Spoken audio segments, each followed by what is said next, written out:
সোনারপুর গ্রামে বাস করত রতন ও তার বউ এবং তাদের একমাত্র সন্তান কমল। রতন পেশায় ব্যবসায়ী ছিল। সে ব্যবসার কাজে রোজ সকালে বাড়ি থেকে বেরিয়ে যেত। তাদের বাড়িতে গরু ছিল, সেই গরুর দেখভাল করত রতনের বউ। এভাবে বেশ ভালোই দিন কাটছিল তাদের। একদিন কমলের মা কমলকে বলল, বাবা কমল, সকালে মাঠে গরুটাকে বেঁধে দিয়ে এসেছি, সন্ধ্যা হয়ে আসছে, যা গরুটাকে একটু বাড়িতে নিয়ে আয় বাবা, আমার শরীরটা খারাপ লাগছে, না হলে আমি নিয়ে আসতাম, যা বাবা একটু নিয়ে আয় গরুটাকে। আচ্ছা মা, আমি যাচ্ছি, তুমি বিশ্রাম করো। বাবা সাবধানে যাবি, আর সন্ধ্যের আগে বাড়ি ফিরে আয় বাবা। মা, তুমি কিছু চিন্তা করো না, আমি যাব আর আসবো। এই বলে কমল বাড়ি থেকে বেরিয়ে গেল তাদের গরু আনতে।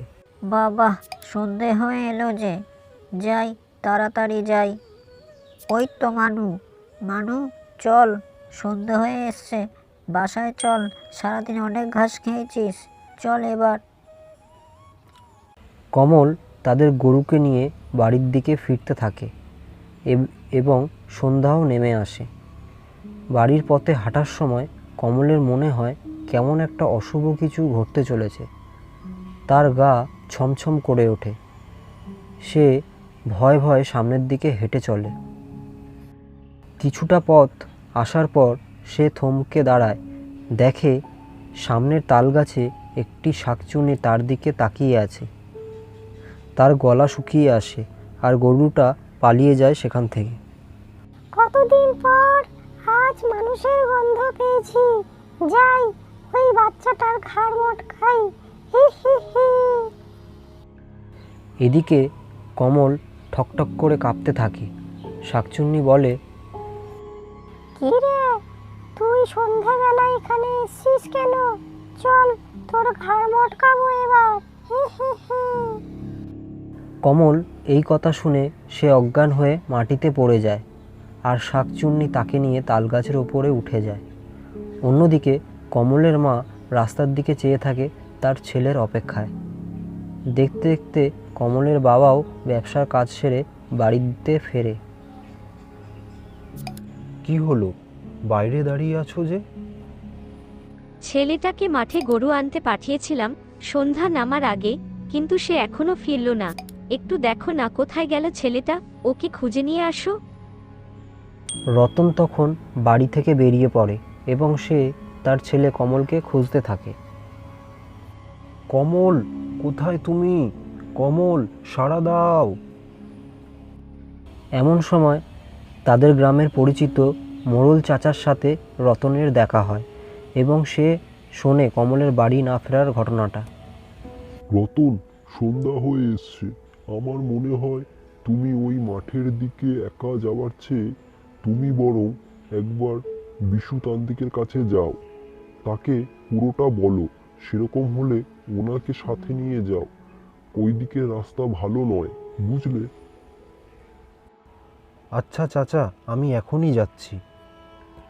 এরপর রতন সেই তান্ত্রিকের কাছে যায় এবং তাকে পুরো ঘটনাটা বলে। তান্ত্রিক বলে, কি নাম তোর ছেলের? বাবা, ওর নাম কমল, ও আমার একমাত্র সন্তান, ওকে বাঁচান বাবা। তোর সর্বনাশ হয়েছে, তোর ছেলেকে ওই তালগাছের শাকচুন্নি বশ করেছে। বাবা, উপায় বলুন, কি করলে আমি আমার ছেলে কমলকে আবার ফিরে পাবো বাবা? তুই পারবি না, আমাকে যেতে হবে ওখানে, বেশি দেরি করলে তোর ছেলের জীবন চলে যেতে পারে, চল আমার সাথে। এরপর রতন তান্ত্রিককে সাথে করে সেই তালগাছের কাছে আসে। তোর বাবার সাহস কম নয়, আবার তান্ত্রিক নিয়ে এসছে তোকে বাঁচাতে। আজ সব কটা পড়বে, দাঁড়া, দেখাচ্ছি মজা। তান্ত্রিক তালগাছের কাছে এসে মন্ত্র পড়তে থাকে। এমন সময় সেই তালগাছ থেকে শাকচুন্নি নেমে আসে আর বলে, আজ আর কাউকে ছাড়বো না, সবাইকে মারবো। হি হি হি।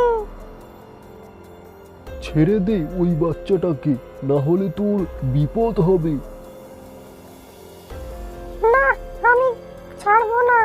তবে রে, এই দেখ তোর মজা।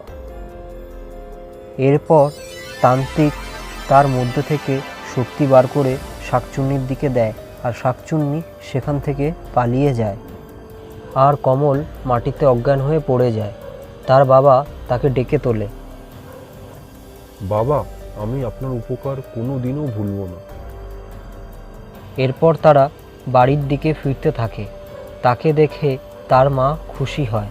ছেড়ে যাবেন না। গল্পটি ভালো লাগলে লাইক, শেয়ার, কমেন্ট করুন আর চ্যানেলটি সাবস্ক্রাইব করে আমাদের সাথে জুড়ে থাকুন। নমস্কার।